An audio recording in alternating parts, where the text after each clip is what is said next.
So we're going to stay here in Oakland for our next guest. In fact, just down the street from us and working on another crucial sustainability issue is the Center for Biological Diversity. Other than carbon emissions, population growth is a major driver in the steady increase of ecological footprint over the last few decades.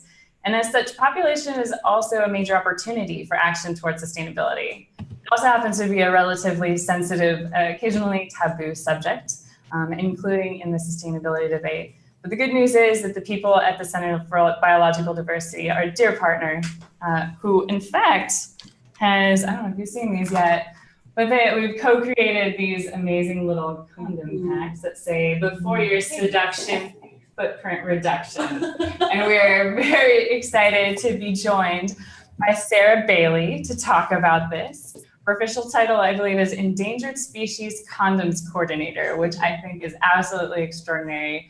Sarah, it is such a pleasure to have you on. Thank you so much for joining us. Thanks for having me, Laurel.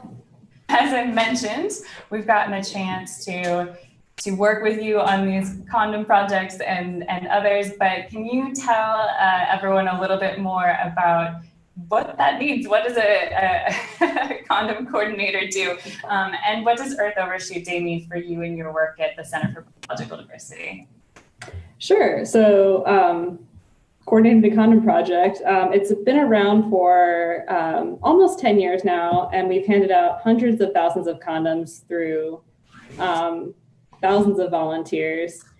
And that's all been part of starting a conversation. So the idea behind the condom project was population has become not as big a part of the environmental conversation, but it needs to be a part of the conversation because no matter all the green actions we can be taking with recycling and clean energy, and all the stuff you hear a lot about, if we keep adding to the population at the current rate, none of that's going to matter. So we need people considering conscious family planning efforts, and condoms are a great way to literally hand that ability to people.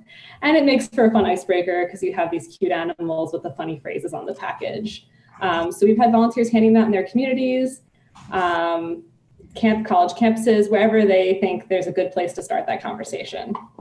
I have definitely used them to start conversations, including on college campuses, and it definitely is an icebreaker and a fun one to So I know Center for Biological Diversity has all kinds of different programs, but among those initiatives, which is most exciting to you to move the date? So I might be partial to the population program, but I think normalizing the conversation around population is really important.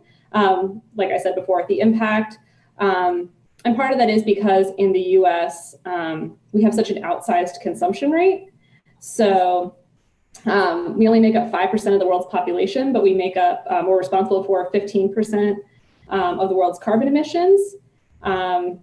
So considering that like our consumption rate is so outsized for our numbers, it's important to make that a part of the conversation. And it has been a really taboo conversation. Family planning is a really personal choice. A lot of unethical things have been done in the name of population. So we're trying to emphasize really ethical, non-coercive measures like education and empowerment of women to help normalize that conversation.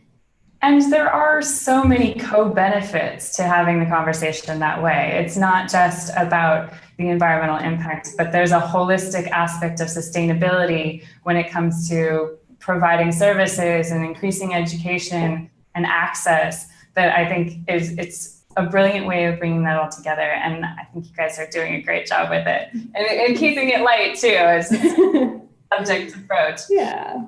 So my last question for you, Sarah, then is, if 1 year from now we come back and talk, what is one particular issue or challenge that you would like to see progress on?